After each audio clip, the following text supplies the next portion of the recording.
Well, growing up in the Middle East was pretty tough. When I came to the States, it was a cultural shock because Kuwait women are dressed up in burqas and stuff. So when I came to California, I saw women in bikinis and stuff. That was a major culture shock for me. It was pretty strict. I mean, a lot of discipline, trying to indoctrinate the children in Roman Catholicism beliefs and so on. And since it was a Middle Eastern country, they also had the Islamic Sharia laws, so that was also very strict. No alcohol, no drugs. Women had to cover up; they couldn't really show a lot. I don't know about Saudi Arabia or Iraq, but in Kuwait, everything is segregated. You walk 2 blocks and it'll be all Palestinians. You walk another 2 blocks, it'll all be Bangladeshis. You walk another 2 blocks, it'll be all Pakistanis. So it was very segregated. Now, I spoke to Iranians in this country, and they said that's how it was. Like, if you go to the Iranian Jewish sector, they wouldn't cross over the Muslim sector. So it was segregated, everyone. So in that sense, it was a sense of community. They were all looking out for each other, but that particular group was looking for the other particular group. So any form of mental illness, it could be any depression, it could be paranoid schizophrenia, it could be bipolar disorder, manic. They probably won't rightfully acknowledge it. They said this person was probably not socialized. It's a drug, it'll wear off. He or she needs to go back to church or more schooling. They'll try to find a solution, maybe not necessarily use psychotropic drugs. They'll say maybe more socialization, maybe therapy in a group setting instead of a one-on-one setting. They do, but not like in the West.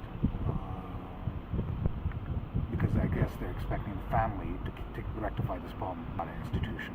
The personal responsibility belongs to the mother and father, uncle, aunt, grandparents, not state-sponsored institution like a psych ward. I guess they're in the West. I guess, and maybe in the United States, they find it maybe a teenage rebellion.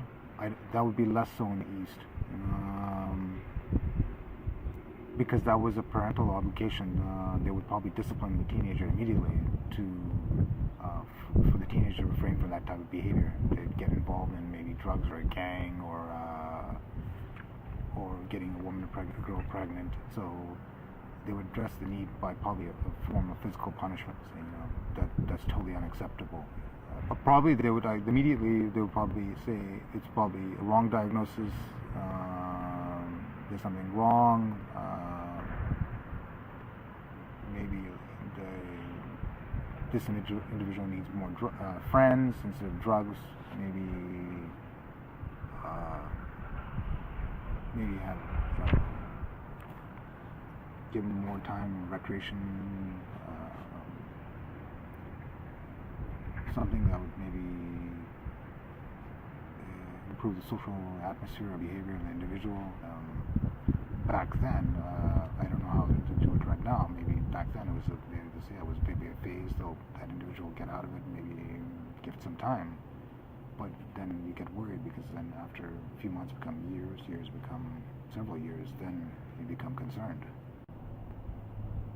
The institutions are created by predominantly white males, right? So and maybe Judeo-Christian values are instilled in there. So there's a couple of linguistics and maybe cultural awareness is not there. If the person's speaking only English and the consumer is only Spanish speaking, that's going to be a problem.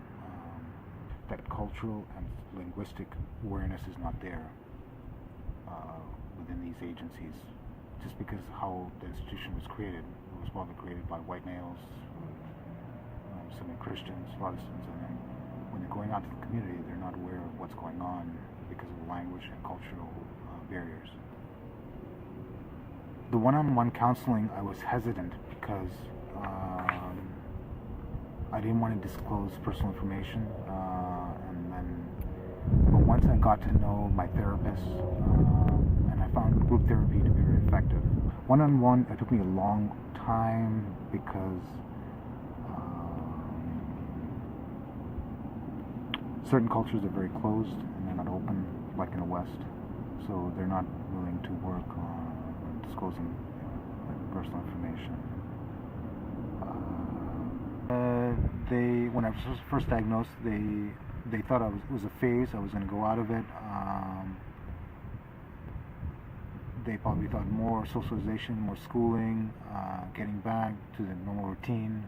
Try to avoid maybe the psychopharmacology of it. Maybe psychotherapy will be effective. Because of the long-term effects of the prescription drugs, they were hesitant initially on what the doctors were prescribing.